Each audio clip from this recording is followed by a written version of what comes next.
Om Sairam. Welcome to Sri KKS channel, Kamakshi Krishna Sai channel. ఈ ఛానల్లో ఎన్నో బాబాగారి భక్తుల కోసం, బాబాగారి లీలల కోసం, అలాగే సాయి సచ్చరిత్ర కోసం, అలాగే కామాక్షి అమ్మ బ్లెస్సింగ్స్తో మూక పంచసతి, దేవీ నారాయణీయం, ఆర్య ద్విషతి, శ్రీకృష్ణ కర్ణామృతం, శ్రీకృష్ణ దర్శనం చాలా బాగుంటుంది. కృష్ణుడి యొక్క స్టోరీ ఇంట్రెస్ట్ ఉన్న వాళ్ళు వీడియోస్లోకి వెళ్ళి చూడండి మరియు వినండి, నేర్చుకోండి. ఎందుకంటే చాలా శ్లోకాలు నేను విత్ లిరిక్స్తో కూడా పెట్టాను. ఇప్పుడు మనం ఈ వీడియోలో బాబాగారి భక్తుడైన దాదాసాహెబ్ కాపర్డే గారి కోసం ఎన్నో విషయాలు నేను ఇంతకు ముందే చాలా వీడియోస్ పెట్టాను. మరికొన్ని విషయాలు ఈ వీడియోలో తెలుసుకుందాం. అవి మన దేశమంతటా స్వరాజ్యం కోసం ఉద్యమం జ్వాలలు రగులుకుంటున్న రోజులవి.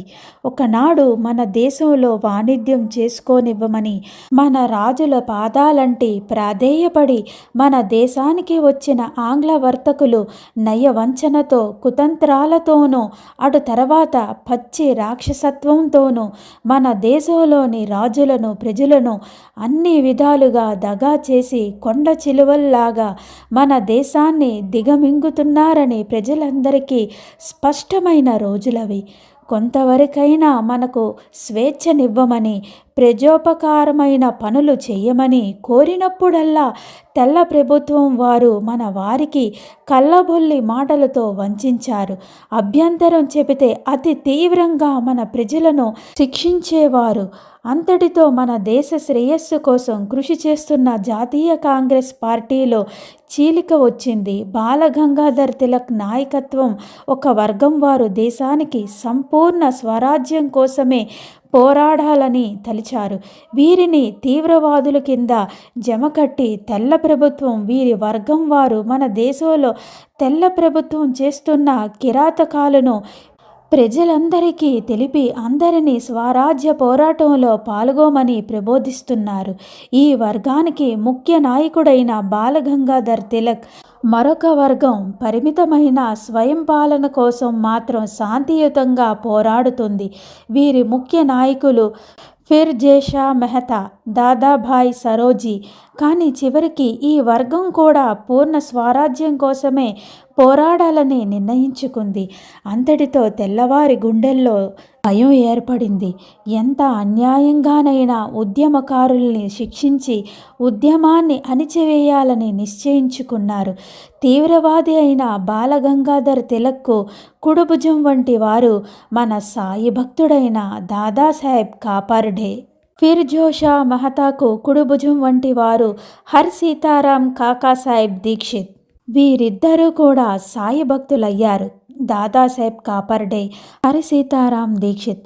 తిలక్ మహాశయుడు కూడా సాయిని దర్శించి ఆయన ఆశీస్సులను అందుకున్నారు. హారతి పాటలు రాసిన భీష్మ కూడా యువకుడుగా స్వరాజ్య పోరాటంలో పాల్గొన్నవాడే.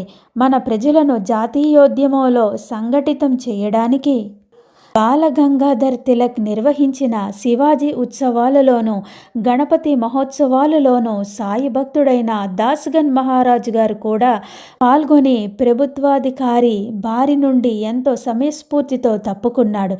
శ్రీ సాయిబాబా యొక్క మరో రూపమే శ్రీ అకల్కోట స్వామి. ఆయన వద్దకు ఉగ్రవాది స్వతంత్ర యోధుడైన వాసుదేవ్ బల్వంత్ పాడ్కే వచ్చాడు. భారత స్వతంత్ర పోరాటమనే నాటక ప్రదర్శనానికి నేపథ్యంలో సూత్రధారి శ్రీ షిరిడి సాయిబాబా 1908 సంవత్సరానికి ముందు నుండే తీవ్రవర్గ నాయకులందరినీ దేశమంతటా నిర్బంధించి శిక్ష విధించడానికి బ్రిటిష్ ప్రభుత్వం సిద్ధమవుతోంది. ప్రభుత్వానికి వ్యతిరేకంగా ప్రజలను రెచ్చగొడుతున్నాడు అనే అభియోగంపై బాలగంగాధర్ తిలక్ను నిర్బంధించింది ఆంగ్ల ప్రభుత్వం. ఇక్కడ తగిన నాయకులతో పాటు కాపర్డేకు కూడా అదే గది పట్టక తప్పేలా లేదు.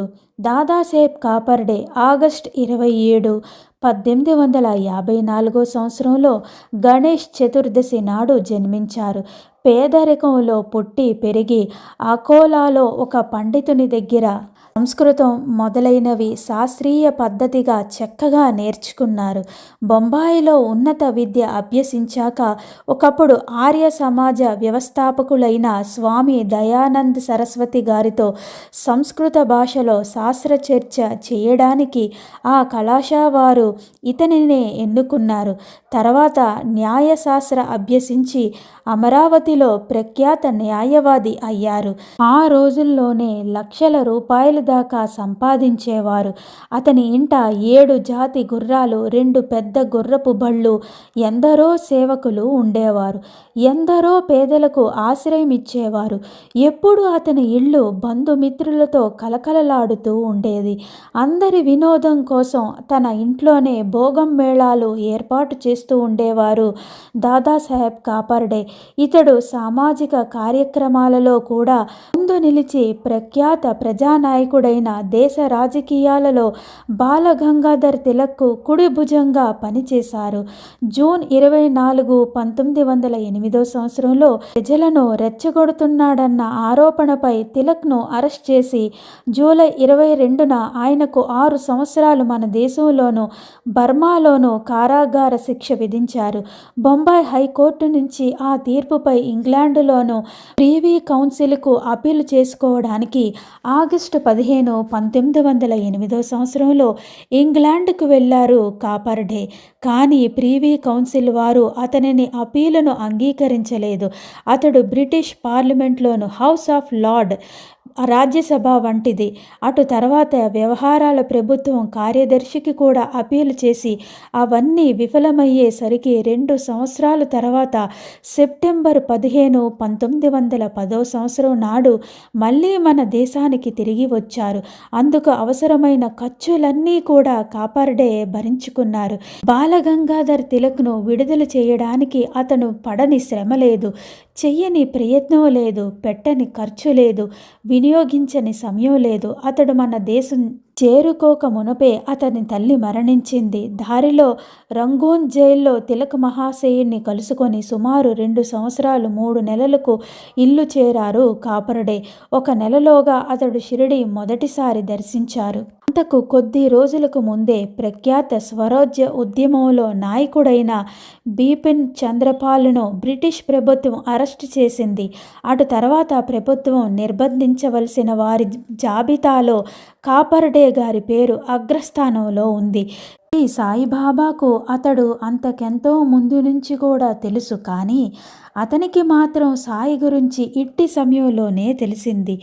ఎన్నో విషమ పరిస్థితుల్లో సాయి తెల్ల ప్రభుత్వాధికారుల ప్రవృత్తులను కూడా మలచి వారి బారి నుండి తన భక్తులను రక్షిస్తున్నారన్న సందర్భాలెన్నిటినో గురించి కాపర్డే విన్నారు.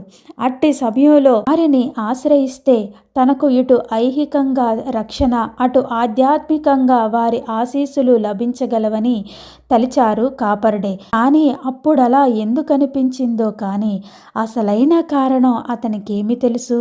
అన్నీ సమర్థ సద్గురువైన సాయికి తెలుసు. తర్వాత ఒకసారి అతనితోనే సాయి, ఒకప్పుడు నేను, నువ్వు, బాబూ సాహెబ్ జోగ్, కాకాసాహెబ్ దీక్షిత్, శ్యామ, దాదా కేల్కర్ మనందరం కూడా గురువు గారితో కలిసి ఒక వీధి చివర జీవించాం. అందుకే ఇప్పుడు మీ అందరినీ మరలా కలుపుతున్నాను అన్నారు. అప్పుడే మరొకసారి తాము కాపర్డే ఒక కుటుంబానికి చెందామని, కానీ కొంతకాలానికి అతడు కుటుంబాన్ని విడిపోయి రాజుగారి కొలువులో ఉద్యోగానికి వెళ్ళిపోయాడని కూడా చెప్పారు సాయి.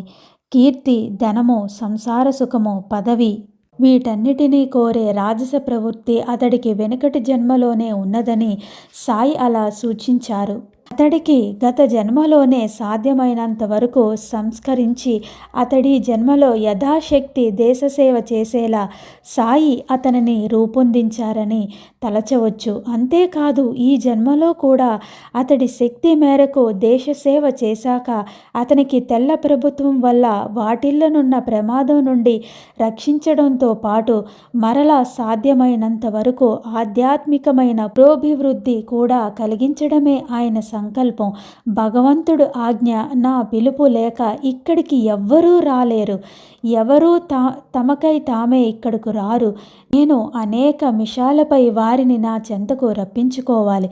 పిచుక కాలికి దారం కట్టి దగ్గరకు లాక్కున్నట్లు నా వాడు ఎక్కడ ఉన్నా నా దగ్గరకు లాక్కుంటాను అనేవారు సమర్థ సద్గురు అయిన సాయినాథులు వారు. ఇంకొక సంగతి, ముందు ముందు ఇతనిని నిమిత్తంగా చేసుకొని బాలగంగాధర తిలకను కూడా ఆయన తమ వద్దకు రప్పించుకోవలసి ఉంది. ఇదంతా పాపం కాపర్డేకు ఎలా తెలుస్తుంది? కాపర్డే తాననుకున్న ప్రకారం డిసెంబర్ 5, 1910 సంవత్సరంలో షిరిడీకి చేరుకున్నారు. అక్కడ సాయి దర్శనానికి లెక్కకు మించిన పామర జనంతో పాటు తన వలె బాగా చదువుకున్నవారు, వివిధ స్థానాలకు చెందిన ప్రభుత్వంలో ఉద్యోగం చేసేవారు కూడా వస్తున్నారని గమనించారు. ప్రభుత్వ ఉద్యోగాలలో వారికొచ్చిన చిక్కులను సాయి తొలగించారని కూడా తెలుసుకున్నారు. అప్పుడు అతను సాయి సన్నిధిలో ఒక వారం రోజులు మాత్రమే ఉన్నారు. తర్వాత సాయి అనుమతితో ఇంటికి వెళ్ళిపోయారు. కానీ మళ్ళీ 1911 సంవత్సరంలో పరిస్థితులు అతడి సాటివారికి మరింత ప్రమాదకరంగా తయారయ్యాయి. కాంగ్రెస్లోని మితవాదులు తీవ్రవాదులను వ్యతిరేకించారు. తెల్లవారి ప్రభుత్వం అది అవకాశంగా తీసుకొని తీవ్రవాదులపై మరింత కఠినంగా వ్యవహరించసాగింది. అట్టి ప్రముఖులలో కాపర్డే కూడా ఒకరు. అతడు తనకు రానున్న ప్రమాదం గుర్తించారు. అట్టి పరిస్థితుల వలన అతడికి వృత్తి కూడా కొంత దెబ్బతిన్నది. ఏ క్షణంలోనైనా తెల్ల ప్రభుత్వం వారు అతనిని జైల్లో పెట్టి అండమాన్ దీవులకు పంపివేయవచ్చని వెరచి పార్టీల వారు ఎవరూ కూడా అతనిని న్యాయవాదిగా పెట్టుకోవడం మానివేశారు. అందువలన అతడి రాబడి తగ్గిపోయింది. అతడి కుటుంబం అంతా భయము దిగులుతో కృంగిపోయారు. అతడికి కూడా మనశ్శాంతి కరువై ఆరోగ్యం దెబ్బతినసాగింది. ఎలాగో ఒక సంవత్సరం ఇంటి వద్దనే వేచి చూసి ఆ ఒత్తిడి తట్టుకోలేక డిసెంబర్ 6, 1911 సంవత్సరంలో మళ్ళీ తిరిగి షిరిడీకి చేరుకున్నారు దాదాసాహెబ్ కాపర్డే. కారణం, అతడు మొదటిసారి వచ్చినప్పుడే 5వ రోజున బాబా, ఇది నీ ఇల్లే, నేను ఇక్కడ ఉండగా ఎవరికైనా భయమెందుకు, నేను మీ అందరికీ ఎప్పుడు అండగా ఉంటాను అని అన్నారు బాబా. ఈసారి అతడు రాగానే కూడా బాబా మళ్ళీ తిరిగి అలానే అన్నారు. మరి ఈ దేశానికి నిజమైన ప్రభువులు వారో తెల్లవారో? వెనుక మన దేశ ప్రజలు సమిష్టిగా చేసుకున్న కర్మఫలంగా ఆనాడు తెల్లవారికి ఆధీనులు కావలసి వచ్చింది కాబోలు. మన వారిని తగు రీతిన సంస్కరించుకోవడానికి అటువంటి పరాధీనత అంతకాలం అవసరమైంది కాబోలు. పరిస్థితులు వెనుతిరిగి ఒత్తిడి చేస్తే కానీ అప్పుడు కూడా కొంతవరకే ఆయన చెప్పినది వినడానికి సిద్ధమయ్యేవారు. కాపర్డే పరిస్థితి కూడా అట్టిదే. విధి లేక రక్షణ మరియు ఊరటల కోసం అతడు షిరిడీకి చేరాడే కానీ సాయి అంతగా అభయమిచ్చిన అతడి మనసులో మాత్రం వీలైనంత త్వరగా తిరిగి అమరావతి చేరుకోవాలని, తన వృత్తి కొనసాగించాలని, తన జీవనం కాపాడుకోవాలని, జీవితం మళ్ళీ సాఫీగా సాగాలని ఎప్పుడు తపన పడుతూనే ఉండేవారు. కానీ అలా చేద్దామా అంటే తానెంత సమర్థుడైన న్యాయవాది అయినా తెల్ల ప్రభుత్వం తననెప్పుడు కబలిస్తుందోనన్న భయం కూడా అతనిని వెంటాడుతూ ఉండేది. అదంతా ఎరిగిన వారు ఒక్కరే, ఆయనే సమర్థ సద్గురువైన సాయినాథుడు. ఆయనకు ఏ క్షణంలో ఎక్కడ ఏమి జరుగుతుంది అన్నీ కూడా బాబాకు తెలుస్తూనే ఉంటుందని, అందరి హృదయాలలో ఆయనకు తెరిచిన పుస్తకాలు వంటివని తెలుసుకున్నాడు కాపర్డే. కనుక ఆయన సన్నిధిలో ఉన్నంత వరకు తనకెట్టి ప్రమాదము ఉండజాలదని ధైర్యం కూడా కలిగింది. శ్రీమతి మేనేజర్ చెప్పినట్లు ఆయన సన్నిధిలో కాలు పెట్టగానే ఇక మనకెట్టి భయము వాటిల్లదన్న ధైర్యం కలిగేదట ఆ రోజుల్లో అందరి భక్తులకి కూడా. కానీ ఎంతైనా కాపర్డే మానవ మాత్రుడే కదా.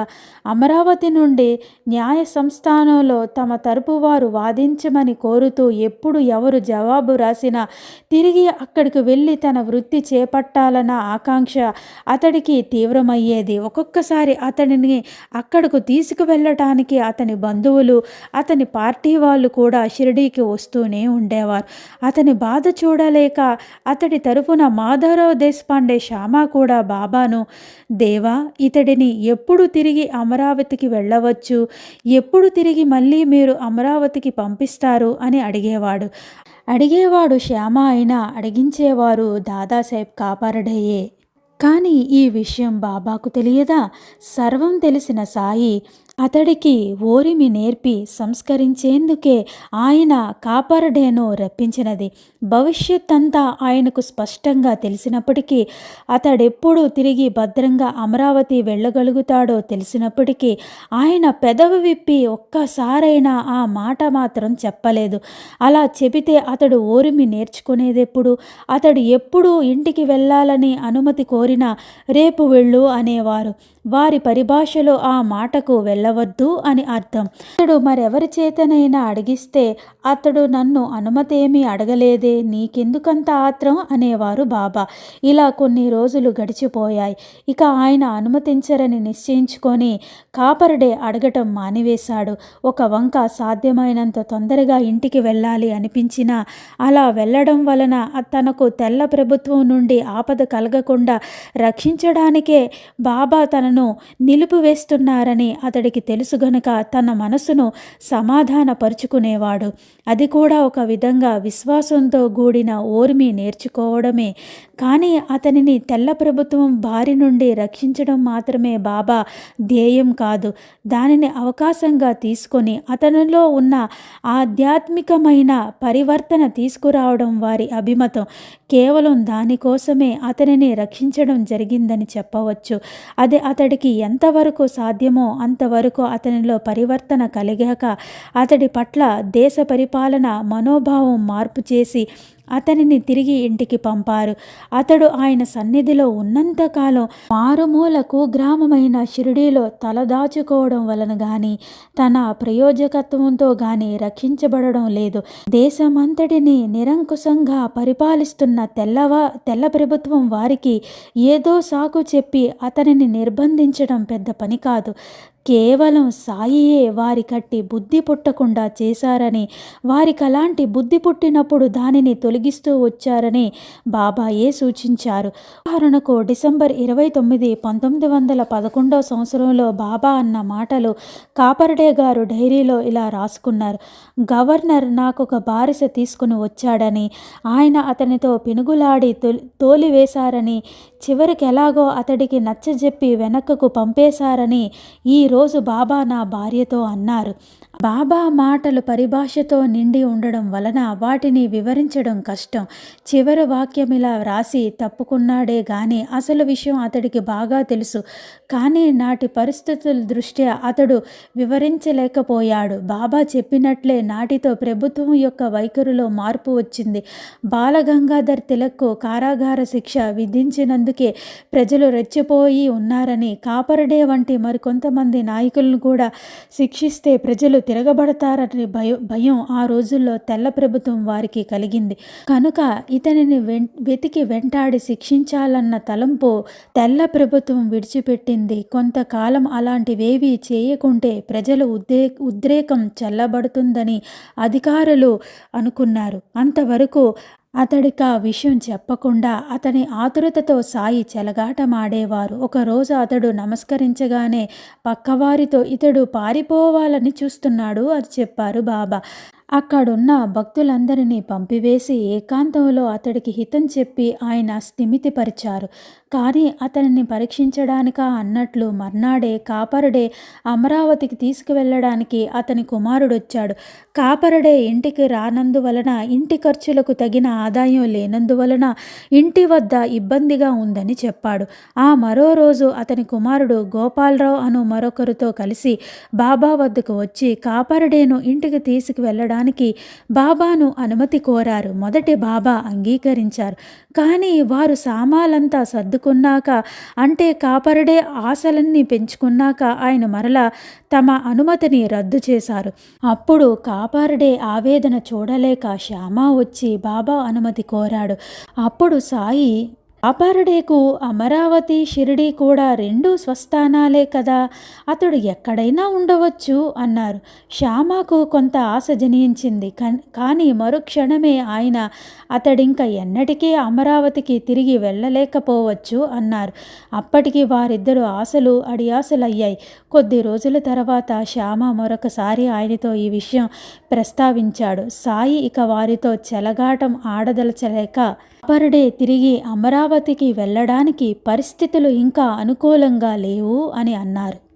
ఆధ్యాత్మిక విద్యతో కాపర్డేకు పరిచయం లేకపోలేదు. అతడు ఎన్నో ఆధ్యాత్మికమైన గ్రంథాలు చక్కగా చదువుకున్నాడు. నిత్యము శ్రద్ధగా పూజ చేసుకునేవాడు. పురాణ శ్రవణము, భజన, కీర్తనలు చేసేవాడు. అయినప్పటికీ తనలోని తీవ్రమైన లోకవాసన అతని ఆత్మ వికాసానికి అంతరాయమైంది. అతడు సంస్కృతము, మరాఠీ భాషల్లో పండితుడు అయినప్పటికీ సాయి సన్నిధిలో పవిత్రమైన గ్రంథాలు మాత్రమే చదువుకునే బదులు దినపత్రికలు కూడా ఆసక్తితో చదివేవాడు. క్రొత్తగా వచ్చిన భక్తులతో కబుర్లు చెబుతూ ఉండేవాడు. అటు తర్వాత మరాఠీ భాషలోని పరమామృతం అనే ఆధ్యాత్మికమైన గ్రంథం చదివేవాడు. సంస్కృతంలోని వేదాంత పంచదశి, యోగా వశిష్టము, ఏకానాథుని రచనలు, దాసబోధ చదువుతూ ఉండేవాడు. ఆ రోజుల్లో బాబా తన భక్తుల చేత ఎప్పుడు సమయం దొరికిన ఆధ్యాత్మికమైన గ్రంథాలు చదివిస్తూనే ఉండేవారు. ఎవరిని ఖాళీగా వారి సమయాన్ని వృధా చేస్తే బాబా వారిని కోపగించుకునేవారు. సమర్థ సద్గురువైన సాయికి శిష్యులుగా వచ్చిన వీరందరూ కూడా, ఆ సమర్థ సద్గురువైన సాయి సన్నిధిలో చేరిన వీరందరూ కూడా తో ధన్యులు. ఆ విధంగా పంచదశి, యోగా వశిష్టానము, ఏకానాథుని రచనలు, దాసబోధ చదువుతూ ఉండేవారు దాదాసాహెబ్ కాపర్డే. వాడాలో కూర్చొని ఉపాసని బాబా, దాదా కేల్కర్, బాబూసాహెబ్ జోగ్, నానాసాహెబ్ చందోర్కర్, వైద్య దేవ్, బాలక్రామ్ మన్కర్ మొదలైన వారితో కూర్చొని బాబా లీలల గురించి మాట్లాడుకునేవారు. సద్గ్రంథాలలో అతనికి గల పాండిత్యం ఎంతో ఎక్కువ. ఉపాసని బాబా వంటి పండితులు కూడా ఇతనిని తన గురువని భావించేవారు. అయినా కూడా సాయి పట్ల భక్తి శ్రద్ధలలోనూ శరణాగతిలోనూ కాకాసాహెబ్ దీక్షిత్తో దాదాసాహెబ్ కాపర్డే ఎన్నడూ సమానం కాలేదు. కారణం, ఒక వంక ఆధ్యాత్మికమైన గ్రంథాలలో పాండిత్యం అతనికి ఎంతో ఉన్నా, దేశ సేవ ఎంతగా చేస్తున్నా, వ్యక్తిగతమైన సుఖ సంతోషాల పట్ల, పరువు ప్రతిష్టల పట్ల అతడికి తీవ్రమైన వ్యామోహం ఉండేది. అంటే దీన్ని బట్టి మనం తెలుసుకోవాల్సిన విషయం ఏమిటంటే, ఆధ్యాత్మికమైన మార్గంలో నడిచేటప్పుడు మనకు వంటి సద్గురువుల సహాయం దొరికినప్పుడు మనం లౌకికంగా ఉన్న వాసనల పట్ల మనం వ్యామోహాన్ని తగ్గించుకోవాలి. దాదాసాహెబ్ కాపర్డే సాయిని సేవించినది ప్రధానంగా వాటి కోసమే. అప్పుడప్పుడు బాబాలోని అపారమైన ఆధ్యాత్మికమైన శక్తిని గుర్తించి ఎంతో ముగ్ధుడు అవుతూ ఉండేవారు కాపర్డే. అనేకసార్లు ఆయన అతనిపై యోగ దృష్టిని సారించారని, అటు తర్వాత కొన్ని గంటల సేపు తాను అద్భుతమైన శాంతిని అనుభవించానని కూడా దాదాసాహెబ్ కాపర్డే తన డైరీలో రాసుకున్నారు. ఆయన సర్వసమర్థులని, షిరిడీలో ఉన్నంత వరకు తనకెట్టి భయము లేదని అతడికి దృఢంగా తెలుసు. అంతేకాకుండా ఎండబ్ల్యూ ప్రధాన్ రాసిన గ్రంథానికి తొలి పలుకుల్లో దేశమంటే తనకున్న భావానికి బాబా ఎంతో సన్నిహితంగా ఉన్నారని కూడా రాశారు. అయినప్పటికీ హృదయం విప్పి ఆయన మహిమను కీర్తించడానికి అతనికి ఆత్మాభిమానం అడ్డు వచ్చింది. వారి మహిమను చవిచూసిన సందర్భాలను కూడా తన డైరీలో ఎంతో ముక్తసరిగా, తటస్థంగా మాత్రమే రాసుకున్నారు. డిసెంబర్ 1911 నుంచి షిరిడీలో 3 మాసాలు డెంగ్యూ వ్యాధి చెలరేగింది. ఒకరోజు బాబా ఎవరిని తిడుతున్నారో తెలియకుండా నిష్కారణంగా తిట్టి తాను కాపర్డేను, అతని కుమారుడైన బల్వంత్ను రక్షించామని చెప్పారు. తర్వాత కొద్ది రోజులకే కాపర్డే కుమారుడు బల్వంత్కు 3 వారాలు తీవ్రమైన జ్వరం, ఒంటి మీద ప్లేంగు బొబ్బళ్ళు వచ్చాయని, అప్పుడు కాపర్డే భార్య కన్నీటితో పిల్లవానిని అమరావతిలోనూ స్వగృహానికి తీసుకువెళ్ళడానికి బాబా అనుమతి కోరింది. కానీ బాబా అనుమతించలేదు. ఆయన మరలా సాయంత్రం లెండి వైపు వెళ్తూ వస్తున్నారు. వాడా వద్ద వద్ద ఆమె బాబాను దర్శించి ఆయన పాదాలు పట్టుకొని కన్నీటితో తన బాధ చెప్పుకుంది. తాను షిరిడీ వచ్చినది తన బిడ్డను బలి చేసుకోవడానికేనా అని అడిగింది. బలవంత్ పరిస్థితి గురించి విని ఆయన ఎంతో లాలనగా ఆకాశంలో మబ్బులు కమ్మాయి. మబ్బులు బ్రద్దలై వర్షించాక ఆకాశం స్వచ్ఛమవుతుంది, భయం ఎందుకు అని చెప్పి తమ కఫ్ని నడుము పైకెత్తి తమ ఒంటి మీద ఉన్న కోడిగుడ్లంతా పేంగుబొబ్బలు చూపించి, చూడు తల్లి, నీ బాధంతా నాపైనే తీసుకున్నాను అన్నారు. ఆ చిత్రం చూసి అక్కడ ఉన్న వారందరూ ఆ దివ్య లీలకు ఆశ్చర్యపోయారు. త్వరలోనే బల్వంత్కు, సాయికి కూడా జబ్బు తగ్గిపోయింది. తీవ్రమైన జ్వరంతో బాధపడుతున్న ఒక భక్తుడు బాబాకు తన కుమారుని ద్వారా 500 దక్షిణ పంపాడు. బాబా దానిని స్వీకరించగానే ఆ జ్వరం ఆయనకు ఆవహించింది. తక్షణమే రోగికి తగ్గిపోయింది. ఇటువంటి సన్నివేశాలెన్నో కాపర్డే కూడా చూశారు, విన్నారు. కానీ భక్తితో పరవశించలేకపోయారు.